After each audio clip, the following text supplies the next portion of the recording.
He is running for the Republican nomination in the 14th Congressional District. He is a well-known name. Everybody who eats ice cream, everybody who has a hamburger from time to time, everybody who invests their assets. What else, Jim? How else do they know the name Jim Oberweis? Well, I've been serving in the Illinois Senate for the last 6.5 years. That might be a factor, and have run for public office before, including for the U.S. Senate 5 years ago against Dick Durbin. It is a very Republican district. It has voted, the 14th Congressional District has voted for a Republican president in the general election 4 out of the 5 last elections. It's actually been Republican for the last 50 years for the congressional seat, with 2 exceptions. 2008, when Obama had very long coattails, and last year when our friend J.B. Pritzker spent $170 million of his own money, and he did a great job at identifying Democrat voters and getting them mail-in ballots. Okay. We're going to do at least as good a job on the Republican side this time. So a very Republican district now held by Lauren Underwood, who is a Democrat. Who, by the way, has, according to a UCLA study, the single most extreme liberal voting record of anybody in the entire Congress, even more liberal than AOC, which is really hard to believe. Who the hell needs this? I mean, can you really have an impact on the United States of America if you're only going to be one person in the of the 435 in the U.S. House of Representatives? Jeff, that's a great question, and of course the answer is it's very difficult to have a meaningful impact. On the other hand, each of the 435 representatives would be in exactly the same position. I believe I'm in a unique position of having spent most of my life in the private sector, starting companies from zero, scratch, nothing, to building up to pretty significant companies. I understand what it takes to motivate people, what it takes to motivate businesses to grow, and that's what it's all about. We have to have our economy growing at a reasonable rate if we want to spread opportunities and jobs out to other people, and that's one thing I think we have to give our current president credit for. We have a very strong economy. We have some of the lowest unemployment rates ever among young workers, among African American workers, among Hispanic workers, among female workers. This economy is providing lots of opportunities to a lot of people. We have to keep that going. And unfortunately, we have some, I hate to use the word crazy, but there are some that I would almost call crazies in our House of Representatives today that do not represent the views of most Americans. And unfortunately, my opponent in the 14th Congressional, Lauren Underwood, is one of those who is so extreme that I don't think she would represent the views of people in this district or the country either. So right now, the Republican Party is in the minority in the House. You have the majority in the Senate. You have the presidency. What is it? You need to win something like 21 more seats to get the Republican majority. Is that right? Right. That could change before the election because sometimes people die, resignations, whatever, and some of those seats get filled, and sometimes there's a turnover. Right. So there could be 1 or 2 differences. So approximate, but that's a lot of seats. Yes. You got to win. You have to get 21 more seats. Well, the Democrats got in the last election. They election. won 40 seats, right? Right. So if you wanted a working majority, you might want to do 40 rather than 21. I'd be satisfied with 21. Give it to me right now, I'll take 21. You'll take 21. Okay. And the Republican Party is looking at this, and they're familiar with this race because they know what we've just said. It has been a Republican district. Right. And look, we'd like to have Congresswoman Underwood here and talking about it, and we hope we will, maybe during the primary season, maybe during the general. We're balanced. But for now, we're talking to a Republican who you're talking to the party. They know this is probably a seat they have to win if they're going to get the 21, right? Exactly, yes. And in fact, they've indicated that they believe this seat is absolutely necessary to win if the Republicans are going to take control of the House of Representatives in 2020. They view this as one of the 3 most likely Republican pickups in the entire country. Wow. And have you talked with them? What do they think about your campaign?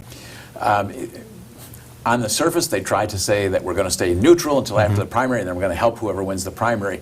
But I would say they have been very helpful in many ways, including helping to provide information and opposition research.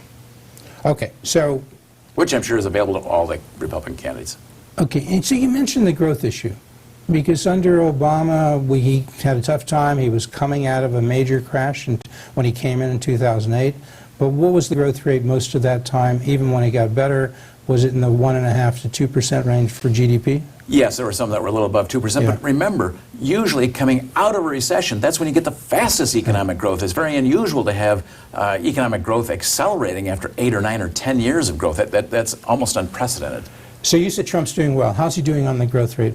Well, what did we get for 2017, 2018? Where are we now? We're in the area of 3%. The first quarter was well over 3%. The second quarter was, I think, just under 3%. I think it was closer to 2, to be fair. Okay. Second quarter. Sure. Okay. And I think there is an opportunity. Look, some of the things that the president is doing right now are impeding growth, and I'm talking about things like the tariff battles with China and so on, impeding growth in the short run.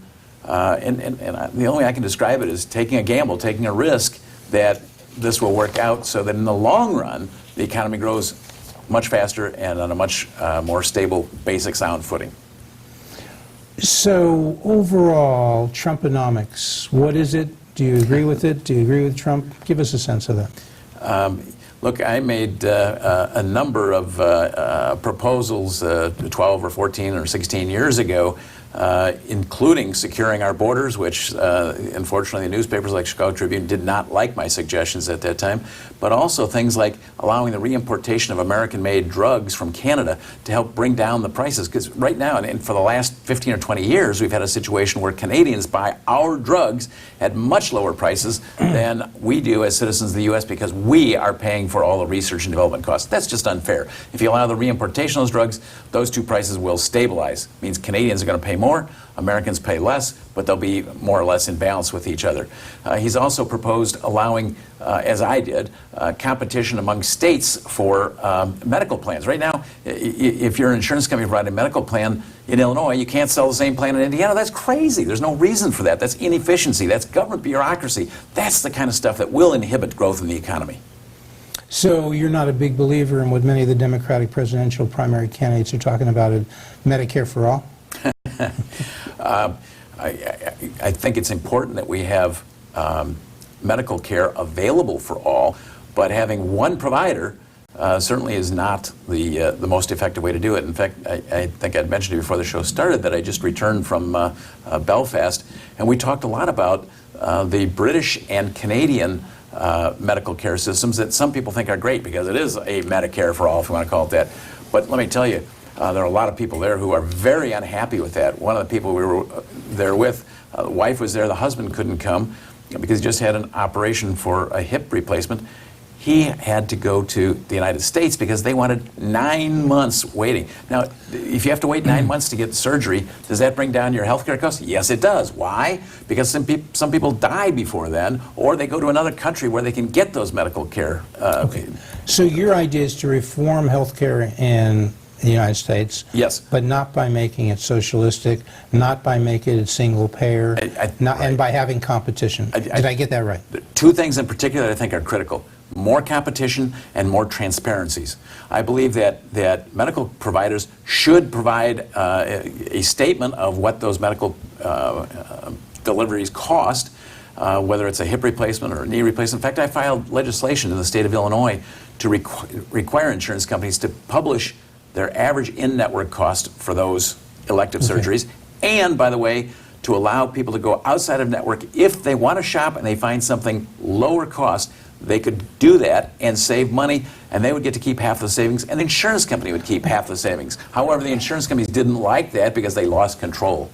But is there now an overall plan that is the plan of the Republican Party that would be an alternative? So if the country were to repeal Obamacare, as many people said they wanted to do, many Republicans prior to 2016, and as you know, they had the majority, they had the House, they had the Senate. I understand the problems of the Senate because she requires 60 votes, but that notwithstanding, they had the presidency, and it doesn't seem like... Look, Jeff, I want to go to Congress because I have spent my life trying to solve problems and work through things, and it isn't my way or the highway. It's what do you need? How do we get this done? How do we get this accomplished? And I've tried to work with Democrats in Springfield, which has been very difficult because we're in such a minority. Right. I think in Washington it'll be much easier because you've got some balance and some closeness in the numbers. So I believe that I can help solve some of these problems, not only on medical care, but even on the immigration situation. I'm not one of these guys that say, this is it, it's got to be this way, we've got to build a wall and keep everybody. Not at all. I think we need to have a discussion on how many people we believe we should allow into the country. Right now it's about 1 million people a year as immigrants. I don't know if that's the right number. We should have a national debate on that. Maybe it's 500,000, maybe it's 1.5 million, maybe it's 2 million. But once we decide what that number is, we need to enforce our laws, because it's not fair when people come to the country illegally and replace somebody who was trying to follow our law. So, and that's why I think ending the birthright citizenship that the president has just proposed would be a step in that direction. And if people don't know what that means if somebody is pregnant, they cross over the border, and the next day they have a baby, that baby is now an American citizen. That shouldn't be the case. It should be, if you are born in this country of an American citizen, you're automatically an American. But if you're here illegally, that shouldn't give you automatic citizenship. And can you do that legislatively? And by the way, as a part of yes, and as some a part, people say it's a part of the Constitution, is it? As a part of that compromise, by the way, I'd be willing to find a path to citizenship for those people who were brought here as kids at a very early age and have lived here for 10, 15, or 20 years, grown up here, believe they're a part of our country, and want to be a part of our country. I think we can find a way to provide them for citizenship. Not necessarily their parents, but there is something called a non-immigrant visa that would allow them to stay here legally and work legally, but never to become a citizen. Parents, you mean? Yes, parents, right. But the kids that's what's known as DACA? Is that what you're talking about? Yes, and we should provide a You're path supporting to DACA? Under the right circumstances, yes. In return for which, though, we have to get enforcement of our border laws, and I think some compromise can be reached among that. And it's your view. I know you're not a constitutional scholar, although you do have an undergraduate degree from the University of Illinois, Champaign. You do have an MBA from the University of Chicago. Correct. But you're not a lawyer. Right. But have you talked to lawyers and others who would advise you to say you can end birthright citizenship without amending the U.S. Constitution? Or do you think you would want to amend the U.S. Constitution? I think there are people arguing both sides of that, so I don't know the answer. Okay. But you do want to try to eliminate birthright citizenship. Yes. And the president's making a push on that, right? Just announced just recently. so you mentioned, you're really talking about the difference between legal immigration and illegal immigration. Exactly. You favor legal immigration. Exactly. You're not against immigrants who come into this country Of legally. course, this country is built on immigration. Right. Okay. We need more immigrants to fill some.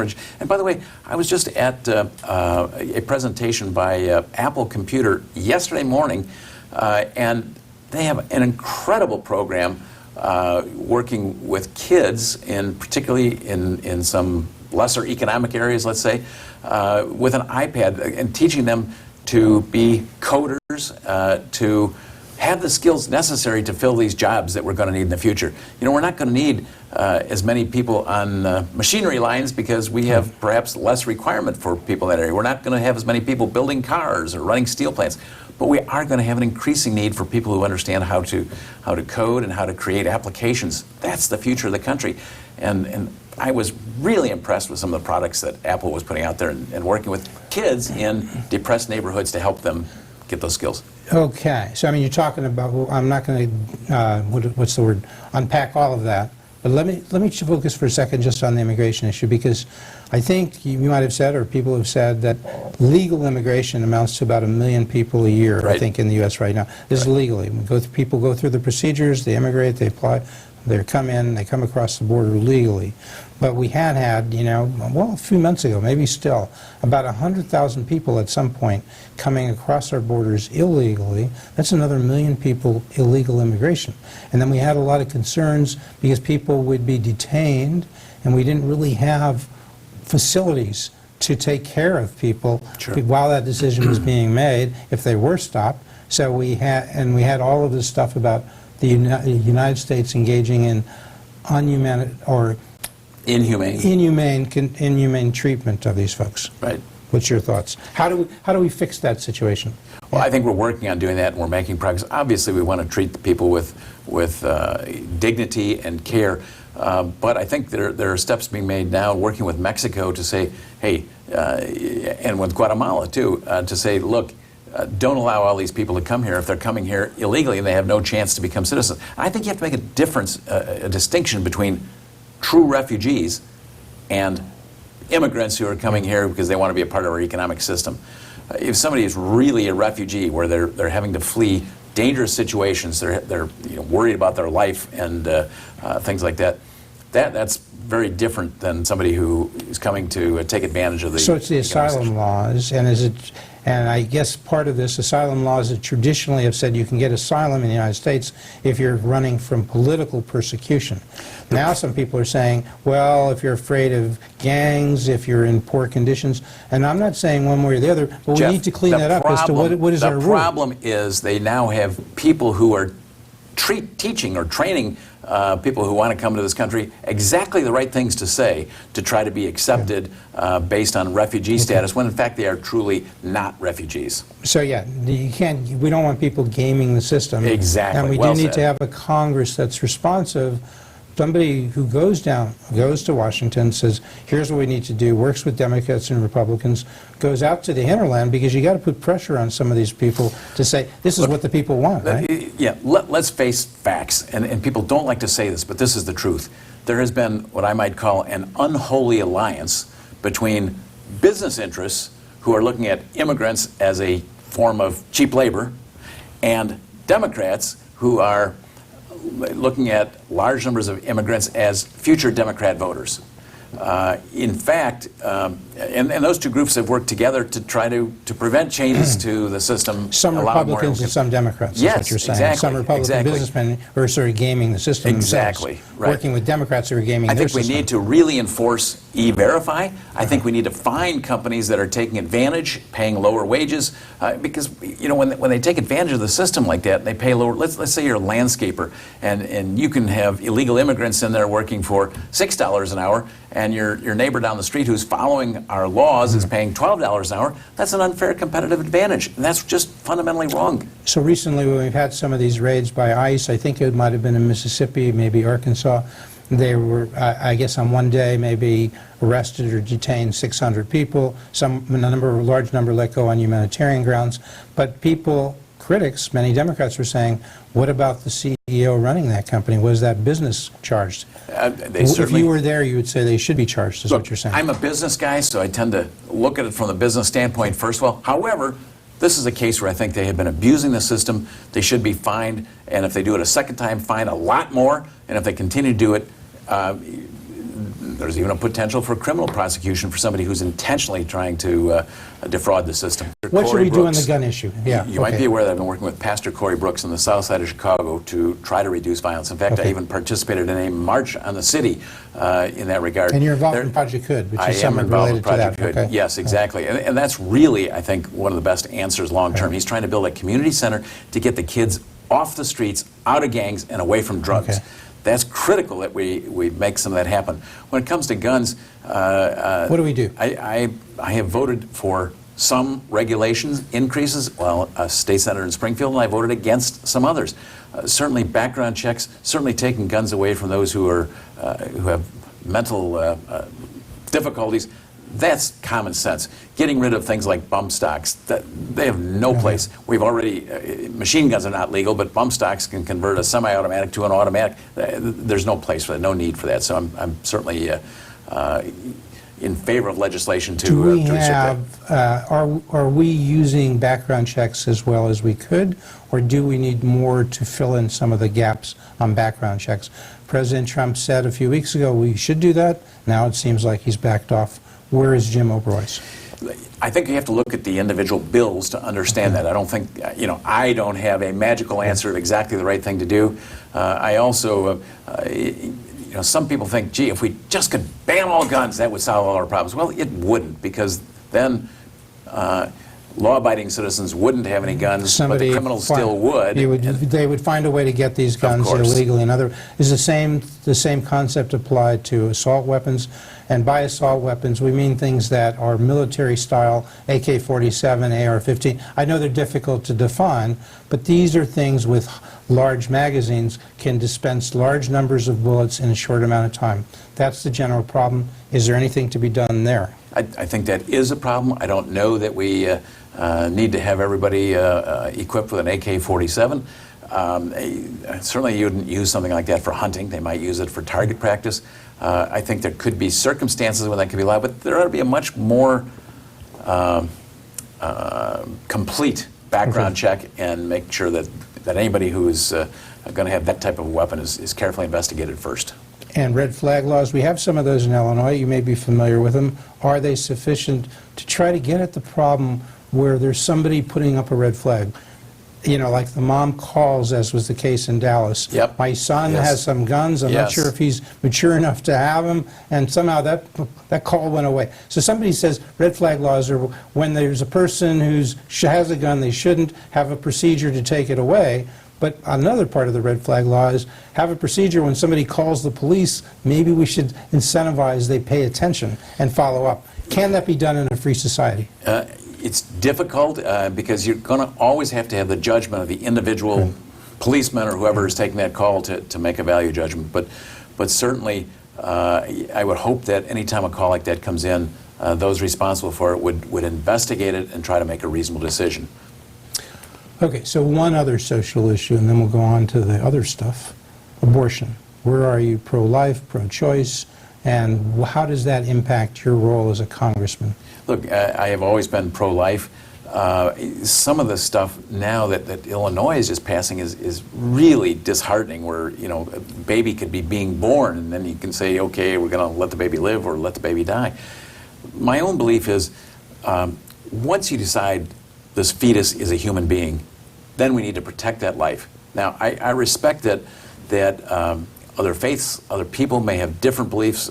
Catholic belief is that it's a baby, it's a human being at the time of conception. Others believe that it may not be until after 3 months or 6 months or, you know, third trimester or something of that nature. I think we can reasonably disagree on that matter. But once we've said this is a human life, we've got to protect it. Energy, obviously, there's been a lot of energy relaxation on regulations, so that now, at least, the U.S. is, I think, easily more of an exporter of energy than an importer. Would that be accurate? Yes. Okay. We're, I believe, now the largest producer of oil in the world. And the tax cuts. Trump had those tax cuts. He said they were good. Some people disagree. Are you with Trump on all of those issues I've mentioned? Yes, Jeff. The tax cut issue was totally not in the right context, in my opinion, a couple of years ago. The biggest important thing of the Tax and Jobs Act of 2017 was it changed the whole status across the entire country of companies wanting to leave the United States because of tax reasons through what were called inversions, where they would, in fact, be bought by another company in a foreign country with a lower tax rate. So lowering the corporate rate relative to countries outside the United States, that was critical. And there haven't been any inversions since that happened. Okay, yes, and in fact, there are now some companies doing the opposite, wanting to come to the United States. Which means also bringing growth here and jobs that's right. and so forth. That's right. So we're not just talking employers, we're talking employees. Yes. Okay. Okay. So you're with them on all of that. You know, the issue has been, he says he's for free trade, but the president, but he wants to say, he says, if you're not going to play fair, well, then we're going to use our tariffs as a lever, as a tool, whatever. Okay? Is he right to do that? Do you support him? I believe in free trade. I'm skeptical of tariffs. Having said that, you know, he used tariffs in the renegotiation of NAFTA successfully. I think what we're waiting to approve right now is a much better bill for the United States than the NAFTA was. I think he's playing a very dangerous game with the tariffs with China. If he succeeds, we're going to look back and say, boy, this guy was brilliant. What a great job he did. You know, the biggest thing that we're concerned about, I think, is protection of intellectual rights. China has historically forced companies who want to operate in China to provide majority control to a Chinese national. No other country does, or certainly no major developed country does that, and I think that's wrong. So I hope that he'll make some improvements with the tariffs that he's put in terms of our relations. Over the long run, I hope it's very beneficial. Over the short run, it's a little scary to those of us who believe in free trade. Trump has said he favors bilateral agreements to these large multilateral agreements. In general, do you think he's right? And do you think he can promote trade that way? I'm not sure that it makes any difference. To the degree possible, we want to get rid of tariffs, we want to get rid of restrictions. We want free and open trade to the best degree that we can. If that can be done bilateral, fine. If it can be done on a large scale, perfectly fine. I don't necessarily think it's bad to be in a multi-country. In fact, you know, if you have an agreement with the EU, that's obviously a multilateral agreement. So I think that's perfectly fine. Foreign policy. Is there a role for a U.S. representative in foreign policy? Well, as you pointed out earlier, we're one of 435. In most cases, that is going to be set, the direction is going to be set by the by the President of the country. But in many cases, we do have to take a vote. And probably the scariest thing to me as an individual is, what if we ever have to take a vote on going to war? That just terrifies me. That's the thing that I would worry about going to sleep at night. It would be a very tough decision. In general, wars are bad. They don't really... The best situation is to have a very strong military defense so that you never have to use it. Have we gotten involved in too many wars? Was Iraq war, was that a mistake? In hindsight, it certainly was. I think we'd almost all agree on that at this point. At the time, a lot of us believed that President Bush was right, that they had massive destructive capability, and that we had to put an end to that. But in hindsight, it was a mistake. Iran, are we doing the right thing with Iran? Right now, under Donald Trump? I'm not sure. I think, again, we want to do everything we can to discourage them having nuclear capability because of the concern that they would use that, and the same would be true of North Korea. But the other side of the coin is, and we're using tariffs to try to oppose that. I think that is the right thing, and that is very good. But I would be very hesitant to use military intervention in that regard. Are we going down the right path with Chairman Kim in North Korea? To my mind, any negotiation, any discussion is an improvement over doing nothing. So yes, I believe we are. Again, it's a negotiation. It's a challenge. I'm not sure that we'll have any positive results, but I'm glad to see him trying. What is the 14th Congressional District? Where is it? And how do you describe the 700,000 people that you're trying to represent? Sure. I look at it as sort of a C circling around the outside of the immediate Chicago area. It has the northern part of Lake County, except right by the lake. It doesn't go all the way to the lake.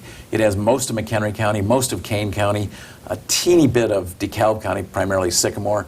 It has the northern parts of Kendall County and Will County. That's why I say it's a C coming underneath Chicago. And it has a teeny bit of DuPage County, mostly part of Naperville, Aurora area. And how are these people? Are they core Republicans, core Democrats, split? How are they? Well, it's considered an R+5 district. It's been, as I said earlier, Republican for most of the last 50 years. I think it will be Republican again next year. It's critical that we have people in Congress who understand the importance of keeping our economy growing, understand the importance of economics, who have some business understanding background. The one thing, probably the biggest thing I've learned by serving in Springfield for the last 6 or 7 years is there is a huge difference in the state senators who spent some time in the private sector and industry before they were elected versus the group over here who are they're career politicians. They've done nothing but be involved in politics, because those people are good people who want to do more things for their constituents, who believe that they're elected to try to create more programs to help people. And that's great, except somebody has to pay for that. And there's no understanding of prioritizing. We only have this much money, so we only do this much programs. They want to do everything, and that's just not possible. That's what's gotten the state into deep financial trouble. And that's what comes out of the business background, having this business acumen, financial markets. A lot of this stuff is not as intuitive as people might think. You do need to be involved in it to understand it, right? I want to do everything we can to help our constituents as well, but it has to be balanced in a way that will allow our economy to continue to grow, because that's what creates jobs. That's what helps people over the long run. There's sort of a short-term versus a long-run viewpoint. All right. Thank you so much. Hope you'll come back. Jeff. Jim Oberweis. Appreciate it. Thank you. Public Affairs very much thanks Residco, our sole corporate underwriter, for helping to make the production of this show possible.